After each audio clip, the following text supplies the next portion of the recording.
Hello and welcome to Superhero Chicken Fest Episode 7. Today we might have some spoilers for Daredevil, The Punisher, and Metal Gear Solid, if that's possible. It's been a while since we recorded this one, so I don't entirely remember everything that we talked about. This episode is sponsored by bumper stickers. Tell everyone exactly why they shouldn't like you and save us all some time. Superhero Chicken Fest! Okay, good. That was way less. I never want that to happen again. We can just cross that off the list, right? Yeah, actually, it seemed appropriate for this it's a little disgraceful for actual. This is not a blanket. It's a little disgraceful for actual like. Can you chill? Hi everyone, welcome to Superhero Chicken Fest. I'm Kyle. I'm just saying, I dated a guy who actually sang like heavy metal in bands. It's a real thing you have to do to make sure that you don't like destroy your voice. Guys, this is an audio podcast. You gotta keep it rolling, or it lags. No. We have a video now, so we can do like. I'm Kyle. We can do visual jokes. Well, I'm still Allison. I'm unimpressive. See, I could have kept going with my conversation, but that's fine. All right, what is today's episode? Oh, Rachel isn't here today, by the way. We miss you, Rachel. We have just the three of us. Let's please take a moment of silence for Rachel. Okay, thank you. Today we're going to be talking about anti-heroes. And I think the starting point is everybody's favorite anti-hero. So, Allison, why don't you tell us why you like Batman? No. Is Batman, you know what, is Batman, he is, right? He's an anti-hero. He's a really solid medium on the anti-hero scale. Well, so I think or is he topics, just bad? Sort of like topics today that I'm particularly interested in are like defining what the range and spectrum of what an anti-hero is. Sure. How it kind of like affects people and social interactions. Why do we like anti-heroes? Yeah, basically that. Why do we like anti-heroes, and should we? Are they actually valuable additions to our like cultural storytelling, or are they problems? Is sort of what the direction I'm coming at it from. Okay. I think there's a lot to like problematize about all that. So Definitely. I completely agree. Well, and it comes from, for me, it comes from, I think my like peak anti-hero is the Punisher. Mm-hmm. Sure, and yeah. The main like thing that makes me want to do this episode is Punisher bumper stickers, basically. Right. That is the logo of this episode, is the Punisher bumper sticker. And it's why that's terrible. Yeah. There's like, so for reference, like this is why I was wearing a Punisher shirt in Triggered. Yeah. Right. It's because that's the kind of person, right? Right. It Like is. nothing about putting a Punisher sticker on your car should make me feel more at ease with talking to you. Right. It's like, because the people who have a Punisher sticker on their car also have a Punisher shirt, Right. also have a Punisher hat, also own at least 3 different types of guns. Well, I think it might also be worth starting with just like the anti-hero in like a literary sense too. Like what are they? What is an anti-hero? And what do they bring to a story Sure. that doesn't, exist in other similar stories? And it's kind Yeah. of interesting, like especially in the case of the Punisher and like the prevalence of Punisher stickers, because if like once you reach a certain level of popularity, you actually aren't an anti-hero anymore. That's the problem. Like the idea Right. behind an anti-hero is it's somebody you shouldn't like, but they're doing things that you feel compelled to root for them. Right. Yeah. It's like it's a I don't think like you're not comfortable being in this situation where you're the good guy, and I'm not really either, and that's what makes the storytelling interesting. Yeah. And But so they have to be doing something beneficial to other somebody, people, right? yeah, That's I mean, the important thing. It's because either like, by accident or by like coincidence or against their better judgment or something. It's like this is actually like the idea behind the Punisher is interesting because he's not always an anti-hero. Sometimes he's actually just a villain. Yeah, he does actually kind of shift a little bit, but he does Right. have those moments of like doing things that technically help. So he's like, I think there's a slight but important distinction between like the Punisher and say Walter White, right? Because they're both interesting characters where it's like you're not rooting for necessarily, but like you can are see the benefits. fascinated in watching this villainous character, Right. except that I actually was rooting for Walter White the first time I watched it. were Really? you? Yeah. I've heard think- other people say similar things. I think it was more because I was like tricked into what the show was doing rather than like paying close attention to like the depth of the writing so much. Yeah. And more than I was like, whoa, he's really a bad guy. I was like, why are these people always getting in his way? And I can't believe Okay, the yeah, whole that makes him your Punisher is the thing. Yeah, actually. It's Cool, because so somebody for like reference, I watched the first episode of Breaking Bad and then scattered episodes throughout because my roommate was watching them. Yeah. And so I saw an interview with Bryan Cranston. And somebody asked him, when did Walter White break bad, right? And he picked the same moment that I did, which is the very first episode when he denies somebody else paying for his cancer treatment. Yeah. Yeah. Because he has other choices. That's the big deal. Exactly. And past that point, he can be the protagonist, but never a hero. Right. He can be the main character, but never anything other than a villain because he had other options. Yeah. Right. Which is interesting because you could make similar arguments about the Punisher. Like, he could do things maybe without killing people. Well, sure. Yeah, the which alternative was the is, entire is conflict of Daredevil season 2, right? Kind That of. I mean, comparison. the difference there is the Punisher is still providing benefits to other people. Right. Walter White never does. No, yeah, that was my original point. Was like Yeah. it's they have very interesting Well- like from a storytelling perspective, they are very similar types of characters and types of roles of this sort of bad person that you're watching out of fascination. Walter White is killing other drug dealers. Okay. So he's but he's only like- so he can fill their shoes. You're right, but he is also he is solving one problem and creating another. Which, if you're not watching closely, he's just solving one problem. I can see- especially if. So I think a lot of reasons why people end up liking anti-heroes is because they're just watching the character given to them, and they're rooting for that character because that's the one with the most explanation, and it's why everybody hates Skylar.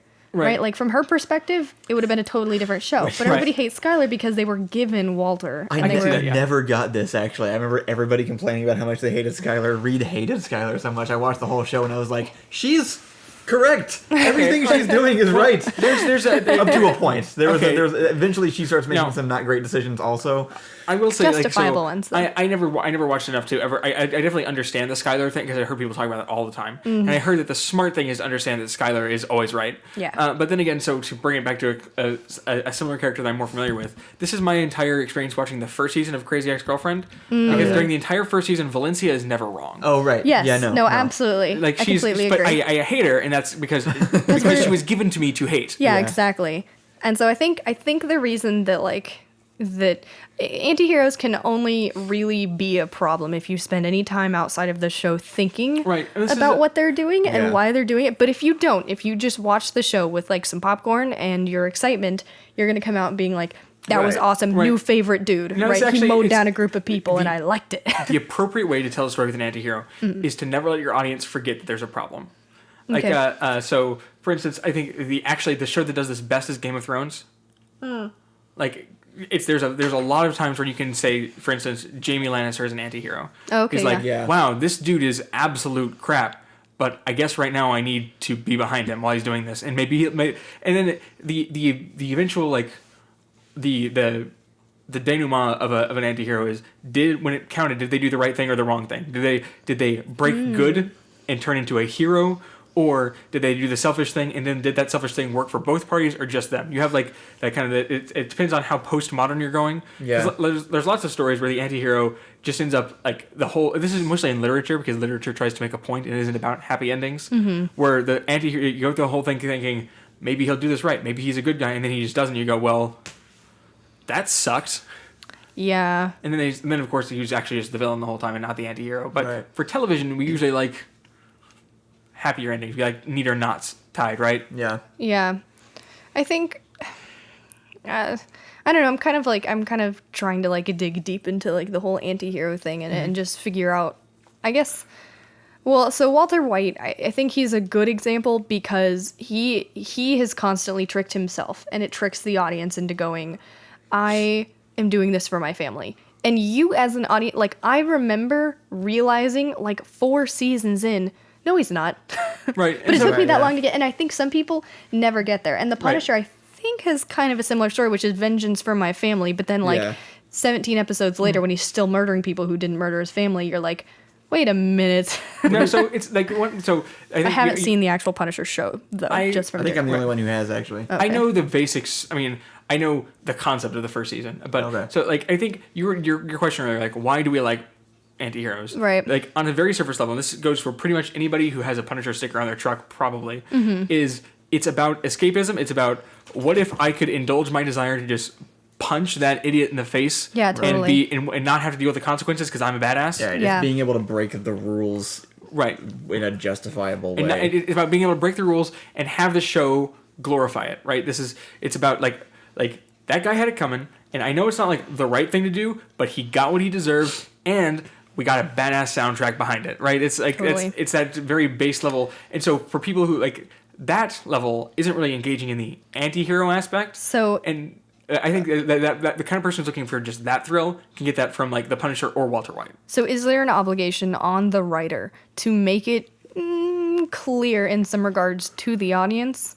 Not clear as in like spell it out, but in a way that we're following a villain at some point. Not like a true villain, but actually, is it so in Breaking Bad, I would say around, I don't want to give any like, oh wait, spoilers? Well, just mark it as spoilers. Okay, yeah. It's been out for a long time. It has been out for a long Watch time. it if you have not. I mean, they make it pretty clear that you're following the bad guy. The way they do that is with Jesse a lot of the time, and yeah, that Jesse's helps. a good foil. Yeah. But I mean, they make it clear, I think in like the last season at least, maybe the one before that like you're following the villain. And I'm not sure they ever do that for the Punisher. Maybe it doesn't run as deep. Well, so actually in Daredevil they do. Actually, when they introduce the Punisher, he is introduced as a conflicted, or Right. as a character who causes moral conflict in everyone who comes into contact with him. There's an entire part where he's But on he's trial. self-aware of that, And though. everyone, Well, so- everyone around him is like arguing. The people, they do the conflict over the Punisher in the show. They do Yeah. a couple times. Like, so it's like the first they do like a conflict I always hate, which is the Punisher going, "Hey Red, you're just like me," and it's like, "No, I'm not." Like, what's the difference? I don't murder people. Done. But then so like I hated that conflict, except they pull off pretty well when they get to the point where Karen is a Punisher fan, Right. and Yeah. she's like, "No, this guy's totally justified," and then like Matt's just like, "Are you smoking crack?" Like the show gives a very stark break, but and they give the character perspective just to say like. You're right, she is. What, the Punisher fan? It's all like clicking together suddenly. Yeah. Now that I have the end of Daredevil, it's all like coming together. Oh my god. Okay. All right. Yeah, Anyway, so the whole idea is that he's like they give us like the writers there give us two people that we're supposed to like, and they have divergent opinions, and technically you could take either side. I Yeah. think the show really very much pretty heavily leans on Murdoch's side here, but if you're like a diehard Punisher fan, you could walk away saying Karen's right. I don't really remember that being the case. I wasn't paying much attention, or I've only seen it the one time and it was a while ago. But what I more remember is they made the Punisher self-aware. They did. And he does like the whole like, I'm the bad guy, which ultimately makes somebody not really that much of a bad guy and says to the audience, hey, this person knows what they're doing wrong is wrong, so they must be justified in doing Now- it. So they don't ever make it clear Well, that The like, other thing they do, and I think this is very clever in a certain storytelling. By the time they actually never really tie that knot off with is he a bad guy? Is he self-aware? Because then he sabotages himself on trial for Yeah. the express purpose of being sent to prison as a sneaky plot. It actually has nothing to do with his own self-awareness. It's just because he wants to go meet Fisk in prison. Right. And so they actually kind of like they give us like a really flashy distraction from that plot line, and then by the point he's on trial till the end of the series, he doesn't actually do anything bad. Everything he does, he's pretty justified. That's in. true. Well, and they carry this story over into his show, which was kind of the intention, is that he needed to have, Right, yeah. have a whole season of him kind of like dealing with this more, and he is specifically aware of what he's doing. And they make the whole thing is he has a very different life philosophy than most people. Yeah. And he has a backstory that gave him that philosophy of sorts. Not just the family death, but it was like he had this whole military upbringing and then everything Right. that happened. Right, and then like and betrayed by the military. Personally, I think they do a pretty good job within the new Netflix show of making it seem like his viewpoint and his opinions rather than the writers trying to force us to feel Right. the same way. Right. I Now, think they make it clear by introducing other characters who feel and act differently that this is his actions, what he's doing, and they leave it open to let you question those actions. I agree that the writers do a pretty good job on the Punisher specifically. On that show. But On- the Punisher has on- existed for a long time And not before even that. not even on that show, on that exact concept that you're talking about, Yeah. which is that they beg the question for you to ask, basically. So I agree they do that, but I also have other concerns. No, So it's one of the things that's interesting in the comics is like what makes the Punisher kind of an interesting character. At a certain point, he realizes he's the bad guy, and he goes, "Okay, then." And that's when he shows up. Like a lot of his best appearances in comics involve getting in conflict with other heroes, right? Yeah. And so like one of his big trademark like whoa moments is he refuses to fight Captain America because Captain America is a personal hero of his. Oh. And so it's like this man is actually just literally a murderer and a terrorist, and now he's like going all like patriotic, like noble and stuff. Yeah. And so it gives us a moment of pause. Like, is he as bad as he seems? That's Which interesting. actually makes that's interesting because it's trying to turn him into like sort of an anti-villain, right? Like, it's Well, it's a person with a weirdly direction. fitting because I do believe any real life version of this person would also be a huge fan of somebody that runs around wearing an American flag and punching Right. Nazis. So So I have a question for you guys. Are there any villains, like true classified villains from things that you've grown up watching, that you ever wished you could kind of be? Like at all? Like, I mean, go back to right Spider-Man, off the Harry top Potter. of my head, no, I never really So associated actually, with the villains. I've Me actually neither. always been. This is a problem I have, and so I think another really deep well of antiheroes is video games. Mm-hmm. I've always had really strong main character loyalty, for which Yeah. is, I mean, it's bad when like so. There's always like a debate like, is Harry Potter the most interesting character in Harry Potter? That's actually a different podcast. Yeah, I know. Literally, But, like, okay, yeah. So like, I never had that question. Like, of course he is, because Yeah. I was such, and it's something I try and as a writer step away from because I need to Right. make sure that I'm developing all my characters in different ways. Yeah. But like, so there's one example. This is the best video game antihero I'm gonna bring up is Big Boss Okay. from Metal Gear Solid. So Big Boss is sort of the legendary figure who's like he's the sort of kind of father of Solid Snake. And then that lasts for 2 games. And in Metal Gear Solid 3, the whole game goes back to the 60s, and you play as Big Boss. And he's this legendary super soldier who basically went rogue and used nuclear weapons to sort of hold the world hostage. And now you're playing as him. And so all the Big Boss games sort of go from the idea of how did this happen, right? Because he starts off as an idealistic young soldier. So like it shows his rise, it shows his like fame, and then it shows what broke him, right? Is the deal. Okay. But so like the very first game, when it starts off as you're not Big Boss yet till the end of the game. You're like, this is your first real field mission. You become Big Boss, and the next game, which is sort of a sequel, is like, so what does he do now with this? It's set in South America, and it makes a lot of really uncomfortable sort of love letters to Che Guevara. Interesting. It's like it's a Che worship sort of narrative, and like not that Che is of course a famously problematic and troublesome figure, like how Yeah. much good, but like in terms of like they describe atrocities and actual just like murderous rampages, and Big Boss goes, yes, that, and you go, hey, what if no? And so the only time I've ever wanted to be the bad guy was playing Big Boss. So I have a question. Yeah. I have a writing question, I guess, technically. And it's a little convoluted, so I'm going to try and like make it kind of make sense. But in a world where, you know, we can write villains with depth and empathy, that we can agree with the decisions that they make and ultimately even make an argument for why it's a good decision, how come we can have, let's just use name examples to try and make my point. How come we can have Thanos, which everybody widely respects as a villain, Yeah. but no one wants to be Thanos? And then we can have people like Punisher, who arguably is just as evil. I mean, he does literally less damage, but in a much more violent and humanistic way. So what is it about? What is the difference, I guess, between two characters that do horribly atrocious things, both with empathy, both really well written, but only one of them is something that we want to imitate ourselves as? I have an answer to venture, or at least a starting block to start on, which is I think the Punisher and other characters like Dexter. Mm-hmm.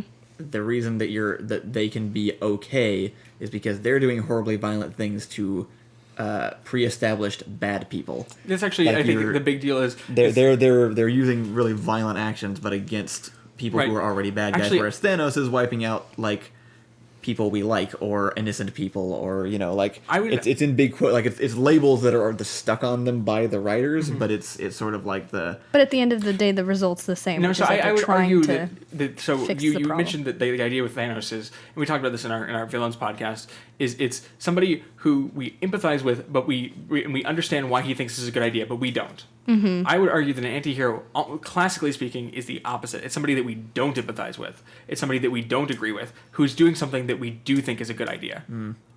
Like it's like the whole idea behind an anti-hero is I don't like this person, but they're doing something that's going to benefit people. Whereas, like, Thanos, we all agree, we understand why you came to that conclusion, but it's a terrible idea. But if we don't like that person, why do we all want to be that person, right? Well, so People don't dislike Dexter when they also kind of dream about cutting up someone who did them wrong at some point. I think this is two things. Like, a proper antihero should make you uneasy.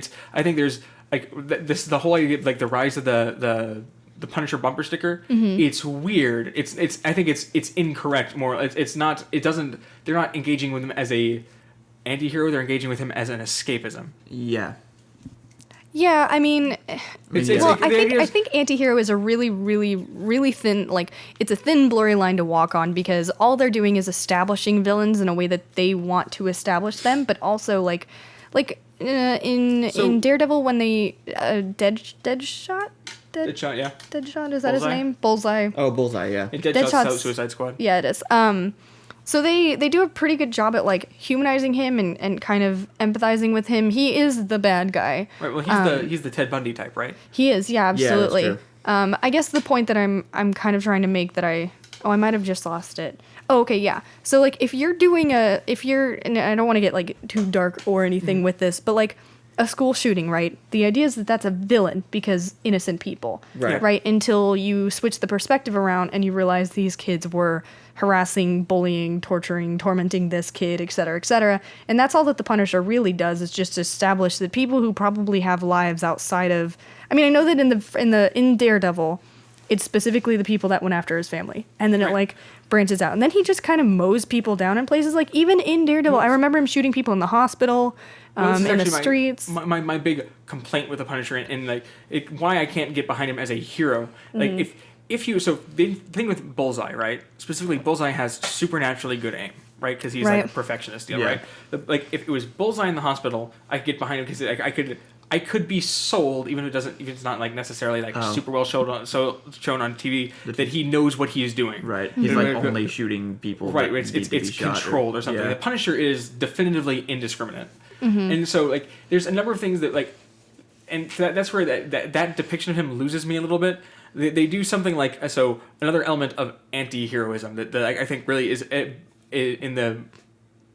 the Punisher is he's trying to buy a piece of electronic equipment, right, like a VCR or something, and he knows the guy's a scumbag, right, and he's like, whatever, okay, and then the guy comes out and it establishes him as a pedophile, right? He mentions that he has, like, he offers to sell him child pornography or something, and then he goes, well, God, now I gotta mow this guy down, right? It's an early scene that's, like, tries to establish, like, his lines, like, and his morals, I guess, sort of. It's the Punisher in specific, and the danger of using him as our only model is that. So, like, that I think establishes him as an anti-hero, because that's like but the hospital scene problematizes him as an anti-hero.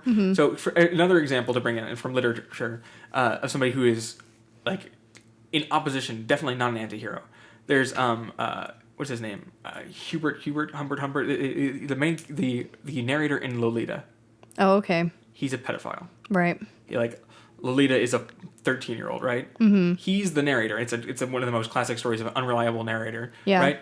If you read the book and you're not careful, you sympathize with him really deeply. Yeah. He's really, like, that's why it's a beautifully written book. It's some of the most gorgeous work in the English language, which is terrible, right? It's terrifying. And so he's not an anti-hero. We empathize with him. If you like, he makes a case for himself throughout, and he's not always telling the truth. And he's the whole idea is that you are uncomfortable with how much you're on his side, right? Yeah. But his aim and his goal is terrible. It's bad. Even if you come away saying, I see what you're doing and I see where you're coming from, villain. Right. It's the idea behind an anti-hero has to be like, I'm super uncomfortable with who you are, but you're fitting the needs of my world or my viewpoint, right? Actually, you know what? That brings up kind of a really interesting point, which is that an anti-hero can pretty much only do an excessive of one thing, and that's, like, kill people with either kung fu or guns. You cannot be an anti-hero if, like, if your thing that you do as a vengeful thing is, like, raping someone. That won't work. That would never work, right? Actually, like, even if you can also do other crimes. So Tony Soprano is also a pretty good anti-hero. Like, he's a crime boss, right? He runs the mafia. Now, a lot of what he does is pretty beneficial to people. Like, Tony Soprano's also, I mean, he's a classic. He's a really, really solid case of somebody who is, like, drifts back and forth between anti-hero and villain. Because, like, when you get down to it, he actually just he murders people. Right. But there's certain times when he definitely does things that benefit like communities, right? Or you can root for him. And it's so like organized crime that doesn't involve like criminals can be really great anti-heroes besides with things other than just like murder, like drug dealers, right? Or arms salesmen, or people who I mean that's guns, but this is the I mean, but they all fall along like the same line. Like even Dexter, he doesn't necessarily kill people with guns or kung fu, but it's like it has to be cool. It's it physical has to be cool. that, now yeah. the other thing No, you're that's, right. It does have to. So It can't be torturous. It can't be. well, I have a pretty big point to bring into it also, which is just like a problem that I've personally had with these types of characters. Sure. Which is, I think we've been comparing anti-heroes with villains, Right. but for me, the main issue is actually the extremely blurry line between them and just regular heroes or superheroes or vigilantes or anything. Because, for example, there was a point of time where I was watching Daredevil for the first time and really liked him as a character, and I think kind of felt similarly about him as people do about the Punisher, which is that like I find this justifiable. I could see myself, like, my personal philosophy is drifting this way of like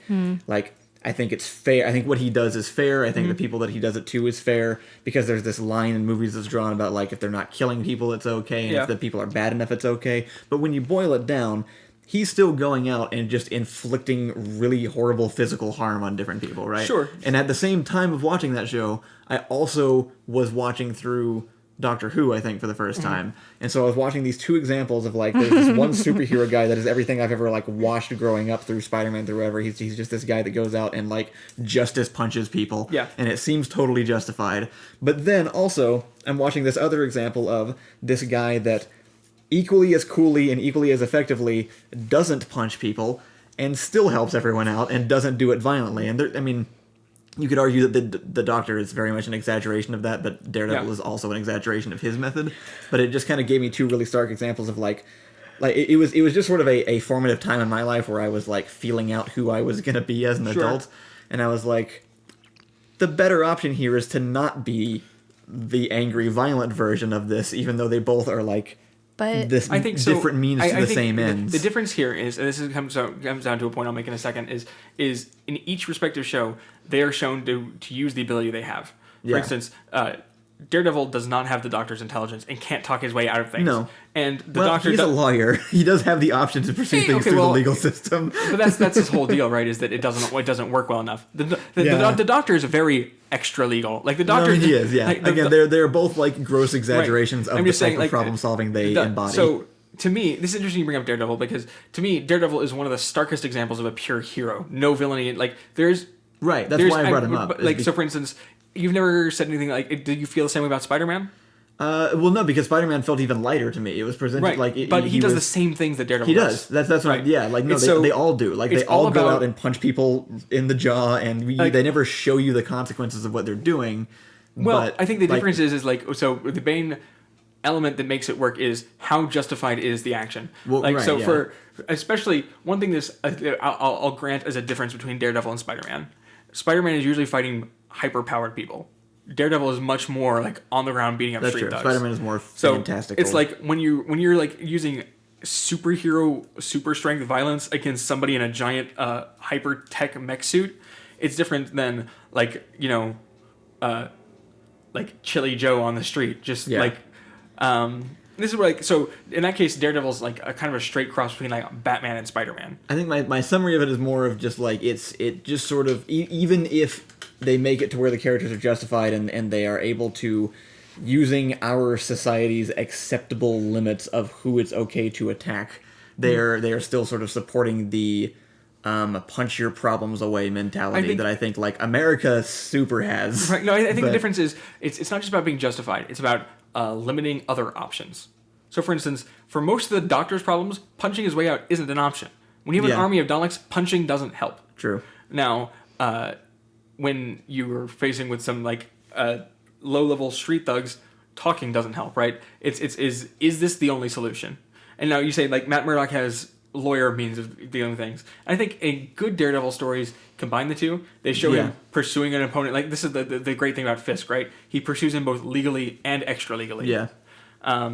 It's So just kind of listening to all this, I'm kind of like, I'm just playing around with a lot of ideas in my head because Yeah. it's a bigger concept than I normally like, than I've actually had to like sit down and deal with. So what I'm kind of gathering is, so heroes do things for justice. Like their ultimate goal is to make things right.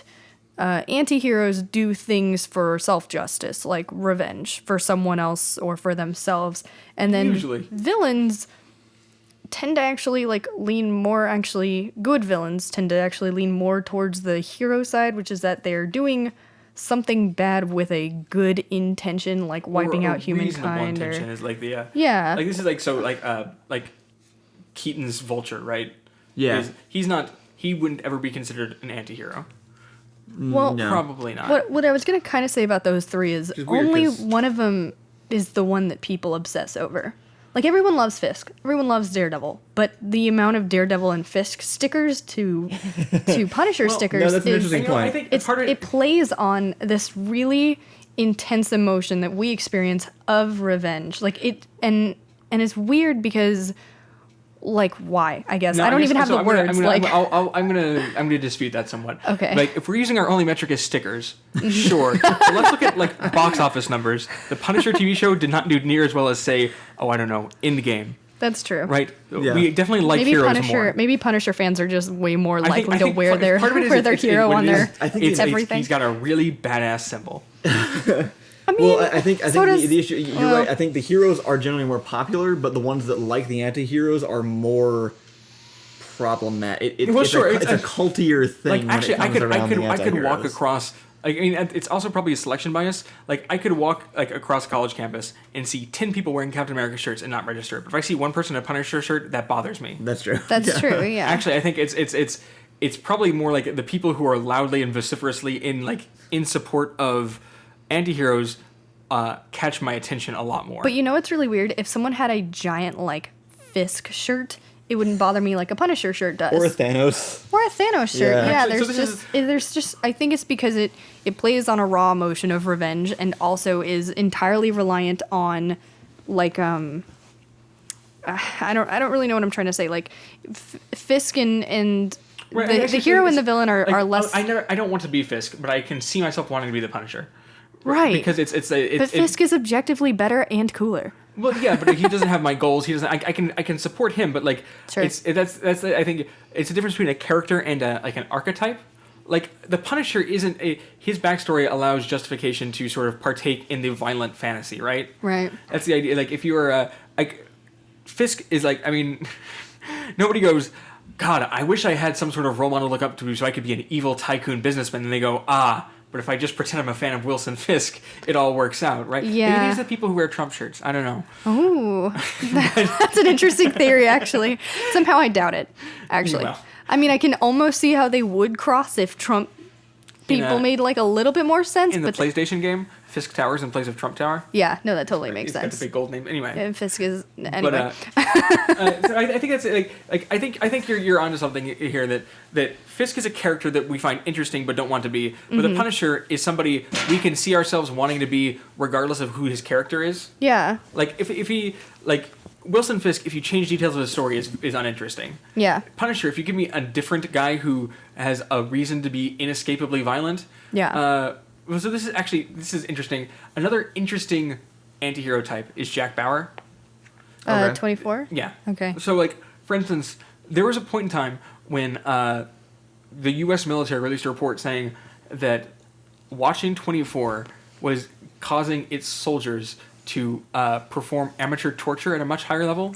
Because Jack Bauer is like it's the Batman is lawful good go argument. Yeah. Jack Bauer is he's like a special ops black ops guy who goes outside the law to achieve justice because the law is wrong, right? And so it involves a lot of things like him jamming ballpoint pens into terrorists' ears to try and get them to. I mean, it's all TV stuff, right? Yeah. But the idea is that there's a certain part of people who really want to be able to do that. They're like, I just want to be a badass ninja who just like when people don't do what I say, I will inflict pain on them until they But it's cooperate. it's the reason, right? Because Daredevil can like do a bunch of cartwheels down the street and then snap a guy's femur in half, and no one's like the feeling isn't the same as when the Punisher pulls out a gun and like shoots down 8 All people. right, I'm just There's saying, something like. Maybe for most people, but I've always wanted to be Spider-Man. So I mean, yeah, no, it's definitely more that's of more a. me, though. Yeah. But even I've like had that moment. So like I'll watch Daredevil save the world or Captain America, and then I'm like, man, I wish I was in shape. And then I'll watch like Thanos, and I'll be like, wow, the empathy. And then I'll watch Punisher, and I'm like, wow, I wish I could mow down a bunch of people. And I'm like, wait, what? I think part of this is an interesting. Like, so everybody agrees that justice is good. Yeah. It's a philosophical problem, but we'll talk. I'll allow it. We need a constant to make this formula work. So yeah. So when you watch justice is achieved, you go, I support that, right? Yeah. But it's not the same thing as I wish I was justicing, right? Yeah. Whereas it's not a primal urge. It's a philosophical. I approve. Yeah. Right. When Captain America wins, you go good for the good guys, and that can make you feel valorous or whatever. But it doesn't It's not pleasing to the psyche in the same way. Like I wish I could go to everybody who keeps calling me and asking for money and shoot them. Right. Why is it so much more appealing to like instead of being like honor, glory, it's like murder, revenge. Yeah. Like what is it about like the way that they write it and the way that we feel it? This is actually a good philosophical concept. This came up at Baylor at one point. Like, what is a virtue, right? The concept of a virtue, and this depends on your philosophical blah blah blah. This is because it was Baylor was talking about more like Baptist religious virtues as opposed to like Aristotelian philosophical virtues. And the best answer I could ever come up with is a virtue is something that the only reward of which is itself. So, for instance, honesty is good because you're being honest, not necessarily because it gets you better things in life, but because it is better to be honest, right? Sure. And justice is a virtue, not because it gets you anything necessarily better. Although, if you are the one who is wronged, justice will usually restore something that you've lost. But like, for the purpose of pursuing justice in the abstract is that you've done justice, right? Right. The purpose of revenge is not its own reward; it's that you feel better for doing it. Yeah. So I think heroes pursue virtuous things. Antiheroes or people who are problematized villains that we're called to root for are doing things that we want inherently that have a reward outside of just the action itself. Yeah. Well, and so we've kind of like really dissected the Punisher. I think moving on to like other anti-heroes might be somewhat beneficial. Like if we use Walter White or Dexter, right? Either of those examples, which is much less of like let's pull out a bunch of machine guns. Too, right? I mean, like, so I think what? There's other superhero versions also, as well. Let's brainstorm for a second. I would really like to find one who is somebody we don't like, who is doing something we do like, which is not Walter White. It's like it's not none of these. Like, I don't even specifically like the things that Punisher does, so he's not a great example.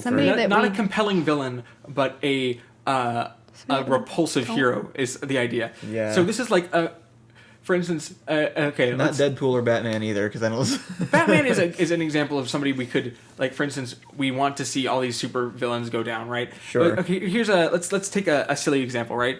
Let's talk about Dr. Evil, right? Let's talk Dr. Horrible. Sorry, Dr. Dr. Horrible. Dr. Horrible. Okay. So we like, for instance, we want to see him get into the League of Evil, right? Yeah. Right up until he stabs Penny through the chest. Right. Right. We like this idea of evil, and we're kind of like Dr. Horrible is the singular. He is a deconstruction of the antihero in the sense of let's root for him, and then we see Penny die, and we go, oh God, what have we been wanting this whole time, right? Yeah. And it's a bit of a silly thing because, like, if we think about it, obviously we don't want anybody to get into the League of Evil. But I thought it was someone we don't like doing things we do like. So, like, theoretically, the idea behind Dr. Horrible is he's a bad guy, right? But I kind of see where he's going. I can get on board with that. Oh, okay. I mean, he's very likable, though. He is very likable, and that helps. Yeah. But, so, the other problem with an anti-hero is usually you have to start liking them by the end. Usually there's a humanizing, like the cliche anti-hero. I'm trying to think of versions of this that I've seen. I think Dexter fits. Dexter fits pretty well, actually. He's very unlikable. Other than, like, he's got a really boring personality, a really dull way of talking, and is only maybe attractive to some people, but he's killing other serial killers. So it's like, we like what he's doing, but we don't like him. And I think that's kind of... I think that kind of qualifies. I mean, Dexter's another example. Like, I think the vague shape of our ultimate form of our conclusion here is going to be anti-heroes are very difficult to do without like slipping it's because Dexter, as the show goes on, you do like him. Like, but no one wants to be Dexter. That's arguably, yeah, that's true. That's more true than other people we've said for sure. Because like nobody wants to lose all their emotion, right? Right. I mean, clinically speaking, he's a terrible sociopath. He's just not. But he's a TV sociopath. Yeah. Sherlock is a good anti-hero. That's actually that is okay. a pretty Especially good one. Benedict Cumberbatch Sherlock. There's a lot of people that want to be Benedict Cumberbatch. Oh, Sherlock. he's Like, a great example for me. yeah. I hate him. Okay, yeah. I hate him so much. This is it's a more intellectual version of the Punisher sticker. If you Yeah. say I want to be like him, it's like you're saying is I want to be an unsociable dick. Actually, yeah, no, he's a great example of a non-violent anti-hero. He is. He's a really good one. Okay, this is a new angle to look at it from. I'm glad we thought of this. Yeah, that's a good example. mean, Because so- there were definitely. He also was. I mean, I know you hate him, but him. like, I don't know if this is like a male female thing or something. But even being able to look at him and being someone I would consider to not like, be specifically influenced by people like that. There's a part of me watching that show that goes like, I kind of wish I was that smart and able to do that kind of stuff. Like, there's a little bit of it that rubs off a little Right, and this somewhat, and it's because he's effective at disarming bad guys and solving crimes, even though he objectively sucks as a human being, and I don't want to be like him personality-wise. To make a point on the male-female issue that you kind of glossed over. I just didn't know if that's no. like a... I think you're. I wanted to disagree inherently, but I think the thing to point out about that is the way that he talks to everyone. Yeah. Is how people less qualified to talk that way talk to women often. Sure. Which is why I hate that personality type, because I think that makes sense. He might actually be slightly justified.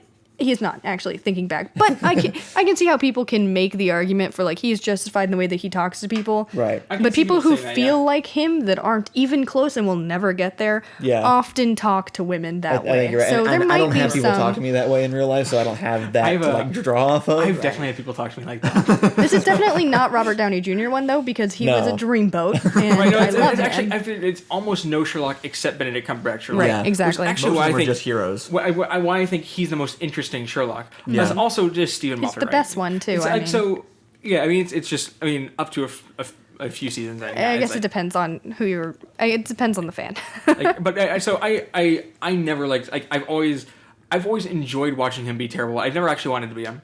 So I'm actually right in between the two of you. Like, I think most people Yeah. actually do want to be him though. yeah, I can see that. He's the one to want to be. Well, it's the shtick, right? Is Watson sort of like humanizing this guy who otherwise has it's an avenue into somebody you shouldn't like. Mm-hmm. That's kind of the anti-hero bread and butter. Is like why should like this person isn't somebody you would like? Why do we? Right? Yeah. Yeah. The other way you could see this. Okay, I guess Karen was kind of that for the Punisher too, he right? was- She she really was kinda like she the really antithesis of that. softened him up when he was Right. originally introduced. now- Turns out she's a terrible person also, so it doesn't really actually work anymore because she I think this fucking is super sucks. interesting because I still haven't gotten to this part of Daredevil yet. I'm wondering how they ruined this character in half a season. The worst part is I don't think people think that they do because they've established her as likable and very pretty, but then later they just take a bunch of Sharpies and just like scribble all over her entire characters. That's character, weird and 'cause people they- are like, "No, it's fine," and I'm like, "It's exactly not fine." They ruined her through a flashback. They show you a thing she did before that just no. Yeah, nullifies most Argue- of the good stuff she did up So until people that point. people could argue that because it's her past and because of who she is now, she has redeemed herself. But they showed her past so late, Yeah, and that's why it's kind and of they don't let interesting. you go back and realize that her redemption isn't even close to good enough. Okay, this is very interesting. I'll have to. It somebody really else is. finish this, It's yeah, you got it. But you got it. this is so this in the comics, Karen Page is a much more problematic character. Like Hmm. she has a heroin problem, and she occasionally resorts to prostitution to pay Everybody for in her the heroin. comics has drug problems. Okay, but like look at the Karen Page on the show and tell me like there's a pretty big gulf between those in Yeah, particular. yeah, Anyway, right. so another interesting anti-hero angle, just kind of like leading off the Sherlock thing, which we can come back to. There's probably more to say about it, but it's something that occurred to me. Is like the Jackal Hyde phenomenon, like the Hulk.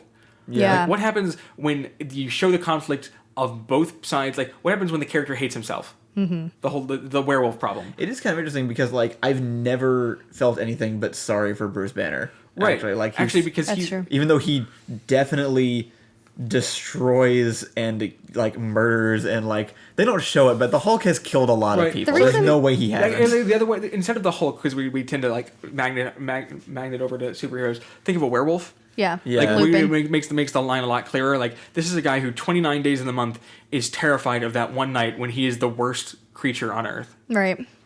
And so is Well, that an but that- anti-hero story? Yeah, it is know. definitely an anti-hero story, but I think the reason that we can get away with almost them being a hero is because they don't want it to a degree that translates. Like, Sure, the Punisher doesn't want to kill people, but he's like, Punisher he'll definitely wants to cry. kill people. I mean, yeah, right, but like, sorry, it's usually things like, I don't want to be the monster that I am, but no one believes you. And then they turn into a villain once they acknowledge that they do want to be that monster, this is right? kinda That's like, the Walter White thing that eventually got everybody there. So like the reason we can root for the guy who's a werewolf is we don't root for him while he's a werewolf, right? We root for him when he's not. Right. So Jekyll and Hyde's almost a bit more interesting of a version of this because Does he choose to switch? which one is which? It's Dr. Jekyll and Mr. Hyde. Yeah. Dr. Jekyll's the chemist, and Mr. Hyde's the Mr. Hyde loves what he does. Right, that is a different version because like the Hulk turns into like a mindless brute basically. Right, and werewolf is also like the idea is you Right. barely remember it because it was animalistic instinct, right? The other Mr. one's Hyde almost is like dual personality disorder right. or something. He's got like he is sentient and sapient, right? And so we can't root for Mr. Hyde. And not only that, but this is the other. They don't play it up in the Hulk, but they could. The other thing is Dr. Jekyll caused himself to turn to Mr. Hyde, right? He made a mistake. It was a tragic error. Right. Like Bruce Banner got in front of the gamma rays, right? Yeah. It wasn't like so theoretically speaking, like with Bruce Banner is more an accident. Dr. Jekyll was just messing with things he ought not have messed with, right? It's almost like an interesting parallel here is the Greek myth of Oedipus and Eurydice. Sorry, not Oedipus. Orpheus and Eurydice. This is the very, very rundown thing. Orpheus is a super, super cool, like supernaturally good music player, right? Like a rock star. Yeah. And he marries this girl, Eurydice. Eurydice, on their wedding day, steps on a snake, gets bit, dies. He goes down to the underworld, and he plays for Persephone, the queen of the dead, and he so moves her that she gives him a chance. She says, when you're going to leave hell, right, and you walk out of here, and you cannot turn back. If you turn back and look at Eurydice, who is following you, she stays in hell forever. And the myth goes that he makes it all the way out to the lip of the cave, and then, depending on the version, either right before the end, the doubt overcomes him and he looks back and sees her, or he steps out of the cave and he turns around and she's still in the cave and she's banished forever. There's so many different ways to interpret this, but the important one out here is, in Greece, he was seen as a coward because he went down to the underworld. The coward, he should have killed himself, is what they wanted. Oh. The idea is like he was Greece. right. Yeah, well, the idea is he's messing with things he shouldn't have messed with, doing it an unfair way, and so like, do we root for him? No, we kind of revel in the fact that he got what was coming to him. He's sort of like That's interesting.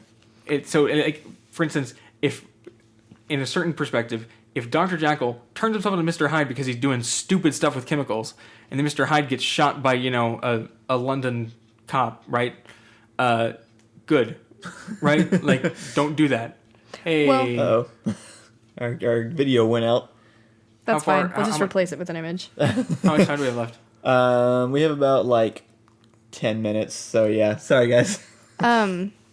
So you kind of reminded me a little bit earlier, which I actually think, not Daredevil. I think Dexter kind of falls into this a little bit, only because he is a monster, and they go over this pretty well in the show, which is that he was born wrong. And then his dad is like, I'm sorry, you're born wrong. We're going to turn your wrongness He into wasn't something actually potentially good. Born wrong. He was traumatized. He was traumatized. He was, but sure, like. But so close was to- his sister, and she wasn't a serial killer. I actually didn't get far enough. Oh well, no, because the idea is he witnessed his mother getting slaughtered. Yeah. And she didn't. It was the. That's right. So he was. It was. But either way, I think have the another example after yours. That's okay. I think the point that like, so like a big contrast between Walter White and Dexter. So we watch Walter White this whole time thinking like he kind of has to do this for his whole family until the writers make it known that he has decided to be the villain by saying that this is what he wants.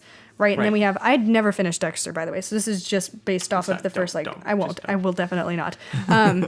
But based off like the first 4 seasons that I watched, which is essentially like a constant struggle within himself to try and like keep himself in check, because he does things that like I almost kind of want him to do because he's killing serial killers. And I also sympathize with his struggle in that he doesn't want to be the monster that he is. Yeah. but then he has like those moments where it like overtakes him and he can't not. I have my other example is, so there's another one which is a version of the anti-hero. We've talked about ones where the conflict is the problem, right? Mm-hmm. There's another version. This kind of pairs closer to the Punisher people, like the people who have the Punisher stickers, where it's not problematized. It's where the person is seen as an anti-hero because they're doing something that is not universally seen as okay, but they think is fine. The best example of this is pirates, like Pirates of the Caribbean. Oh, Jack yeah. Sparrow is definitely an anti-hero in a certain way. No, that's Sure. a good Right? point. Like it's a time where we revel in the freedom that because it's when the good guys are bad. This is also again pairs really close to the Batman is lawful good argument. Yeah. Like if the good guys are bad, if you're just trying to escape them, are you bad? So like This is Jack- even in Skyrim. what? This is even in Skyrim. Yeah, sure. I mean, just this sort of vague concept right. of It's or Firefly, same thing. Yeah. Like actually, that's a good or one, Han yeah. Solo, right? The okay. dashing rogue is an anti-hero because I mean he's stealing from people, right? Right. He's Right. taking what's not his, but he's taking it from the British Navy. Is that okay? Yeah. Right? It's or I mean Han Solo, Han Robin shot Hood- first, right? Robin Hood is the classic one. Of Right, these, I Robin Hood, guess. yeah. Doesn't Captain America do this? Kind of, yeah. When Eventually. the Nomad thing with the Sokovia Accords. Yeah. It's in the comics. Well, we don't talk about Civil War in the comics. It's terrible. But in the show, in the movies, it's seen as. I mean, he almost just takes more like a leave of absence. Like we don't really get like the adventures of Nomad, him like working against the United States government. Yeah, that's true. This is the Winter Soldier idea is actually more close to what it is, but I have. Sorry, go ahead. Go ahead and finish. but that's a much more fun kind of antihero because we never get confronted with the idea that they're bad because we can agree with them. I have a broad, annoying generalization. All of Okay. these anti-hero concepts really play on male fantasies, They do. and that's there a are really good no point. female anti-heroes because Yeah, can you think of any? one, there are no female. I mean, Batwoman or Catwoman. That's true. It's a much smaller selection to choose from to start with. It's mostly so- just they're not really developed enough to be anti-heroes more didn't than they go are into just any- foils. They're definitely like so. There's like seductress archetypes Yeah. can be anti-heroic, or like witches actually are But typically. you know what? You're right, and maybe this is a thing for a different time. But the seductress thing, it's really hard to think of that as like a villainous trait because at this point, it really shines poorly on the man. Like we've kind of progressed Right. enough that like Well, I was when you gonna have say, like is that a even sexy female woman. fantasy? Is that like No, to it's be- not. I It's think it's this is what I was a really playing on is- kind of a foil for It's, me. Yeah. it's taking power over men. Right. Like it's a female fantasy from the idea of I'm using what I have to overpower those who would oppress me. Which Right. is so historically and especially right now it's seen witches are this it's women who were burned for not like obeying men is kind of like the Sure. the refeminization of the witch archetype. But what is it? What is that even in? So I mean Shakespeare has a lot of witches. I know, but like now, but, like where are those? It's actually in Good Omens a lot. Sure. Is there any Punisher bumper sticker version of this? I No, guess there- is what there we're are no asking. I think female- there Is probably is. I just have to like. I didn't come and think. You're right. You're definitely making a good point that there's not I don't enough. think there are. Poison Ivy is a version of this. But she's just the depends on sexy the- thing. Well, it depends on the canon. A lot of times she's like a.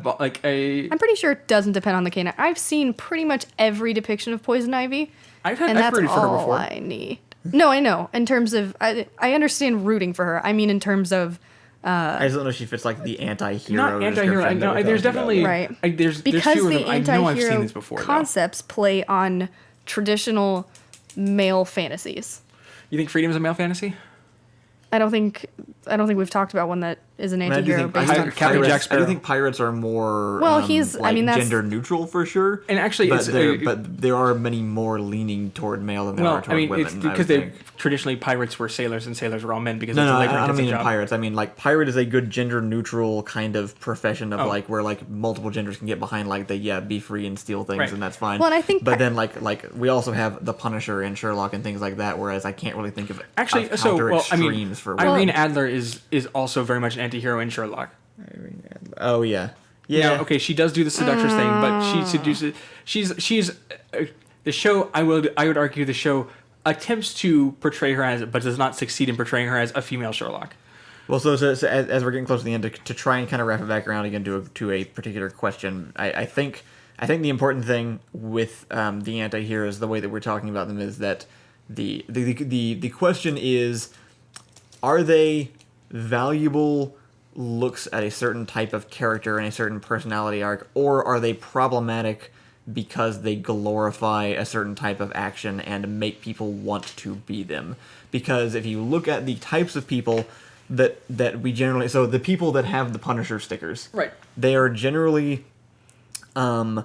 So, like, we look at those stickers on the car, and our first thought is the person driving that car has a good chance of being a gun-obsessed, kind of unhinged, potential, like, criminal that's just, like, feels way too justified about his violent beliefs and his own justice. And then on the Sherlock end, people who really want to be Sherlock are almost definitely always neckbeards. Like, it's like a specific type of person for each one. Oh, yeah. And they're never good. I would argue, to answer your question in my own personal opinion, is that the continuing depictions of anti-heroes are important, and we should absolutely not stop doing it just because people misinterpret the intentions of the media. We will never stop people from looking at things that are supposed to show bad ideas and going, that's good. See also 1984. Like, just because we can show, if somebody is trying to show the problems with something and somebody else goes, hey, I like that, and you go, wait, no, that's on them, not you. Sure. And I believe, like, for example, the Punisher, especially in the depictions we've talked about and where all the Punisher stickers are coming from, he's not honestly glorified. They show the problems with his philosophy very, very vibrantly. The people who have the stickers are just ignoring it. And I don't think we should make media that caters to the idea that if this is misinterpreted, people will get it wrong, because then we will never make significantly deep media. Okay. What do you think? I think that there is a place for characters to consist. I'm sorry. I think there is a place for characters to exist in the gray area, but I think that a more important thing to do is, if we wanted to establish these anti-hero type characters, would actually be to round them out into either more of a I guess maybe like a villainous mentality or a justice-driven mentality, and use their arc and their story as existing in the gray to come to a conclusion, kind of like Breaking Bad, where they ultimately decide that these actions make you a villain, or these actions make you a hero, but don't let you exist in a constantly gray, everyone could kind of get away with it like if they wanted to, of thing. I can see that, but that's also, like, I would argue that's what they did with the Punisher, and it didn't work. Like, he experiences consequences for his actions. Eventually, okay, Punisher. Well, then he got his own Netflix series, and that ruined that. So, but this, as opposed to Walter White, we could also say the other end of the spectrum is Han Solo, who gives up his life of crime to be a prince. Which so he kind of goes the other way, right? I think, just from the perspective of, like, my responsibilities as a writer kind of thing, is I would actually almost put, like, from that perspective, I would put Han Solo as almost a worse depiction than Walter White or the Punisher. Just because I think when you're depicting a character that does things that harm other people and then profits from it, that it's almost that it's kind of like a responsibility to do kind of what they do in the Punisher show and show that it's like, well, this is what this character does, and this is his thoughts and opinions, and these are like, this is it in context of this world. I think they do that with Han Solo. Yeah, he spends an entire movie encased in carbonite. No, that's not what I meant. I just mean, like, for Han Solo's crime, I think his character fits, right? Punisher is a terrifying monster who murders people. I mean, Han Solo is a stupid jerk that steals from people, right? What Han Solo does is much lighter, right? But I'm just saying I've been into movies or played video games where I've watched or played as one of these characters. It's worse in video games because you're the one doing the actions. But I've been in the stories where, like, I see that character and I can tell that the writer really likes them. Yeah. Like, there's a difference between, like, them making them this well-rounded, solid character with the context of the other characters, and you can just tell, like, the writer thinks this guy's really cool, thinks what he's doing really cool, and wants you to feel the same way. Yeah. And if you don't feel the same way, it almost like it just feels bad. It's like, I don't want to be complicit in this. Actually, so this is the classic example here, and this is a whole other podcast. Again, we say that a lot. Is Spec Ops: The Line? It's basically a very by the numbers first person shooter until you get to a certain. The idea is you're in the Middle East and there's a war conflict, right? Very kind of modern warfare style, whatever. And then eventually, but you're commanding a small squad, and as you go on, the actions you take to combat the enemy get more and more dire. I've heard of this until before. You eventually have to launch white phosphorus into a city and kill like 4,000 civilians. And you go through it and you go. and then your character says it's fine, it was justified, we have to keep, and then by that point you're supposed to start disagreeing with your character. Okay. The idea is like, what do modern games make you do? There's some facile elements to it, but it's the idea is like, there's a very pretentious sounding statement like, our goal with Spec Ops: The Line is to make sure that characters question their involvement and rethink what they do, even if that means putting down the controller and stop playing our game. God, this Oh, is I heard literally this a too, movie. actually, and it's really, no, that is actually kind of like I get the way you were going at it, but you sort of tripped in the execution. Like, Right, that's well, not how the that idea is like I didn't have agency, I didn't have an option not to white phosphorus, but if they've given you the option, it's a mistake of medium. Actually, so Big Boss is a really great example of this because Metal Gear Solid has never done anything wrong ever, and like you can play him and you already know he's a bad guy. Yeah. And so it's not like you want Metal Gear Solid. I just can't wait till we can do a full podcast on this. Anyway, But I wish we had more time to go into video games though, because I think they are really good. We can almost do a part 2 on this just with the games. I think, Yeah. Probably. because games making you do. I remember playing what was this card? The Ultimate Spider-Man game, Yeah. where you play a Spider-Man and a Venom. Yeah. I had trouble as Venom. You have to go eat people to Right. keep your health This is also up as part of Prototype, the game, and I was like, I don't want to do this. I actually feel Right. bad doing this. Prototype and Infamous are another very similar. Yeah, I remember Prototype I being had this similar in to that. Skyrim a lot. Right. Like Really? some of the best quest items are from really questionable quests that Right. I actually like felt sick to my stomach doing. Actually, the other one Which is is, really which is good. interesting Continually. story-wise, because Venom, like, presumably that's what he's supposed to Right. be feeling too, right? I mean, well, But- the idea behind Venom is like Venom is only ever justifiable once you introduce Carnage. Yeah, It's kind of like that's true. Mass Effect. This is the whole idea behind Mass Effect. Is do you do like the lawful good way that maybe doesn't save as like that like you save more people, but at what cost? Versus the Renegade.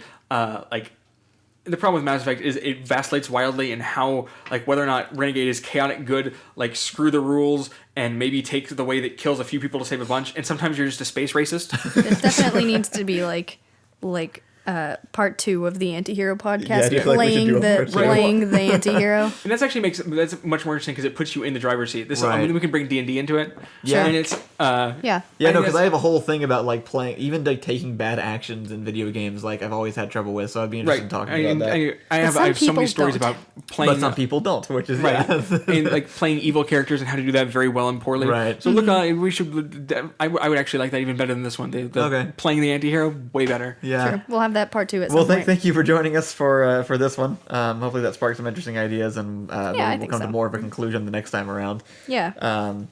But yeah, we'll I guess we'll go and draw it to a close for today, and Yeah, we'll sounds good. see you guys in a couple weeks. Thanks for listening. Bye.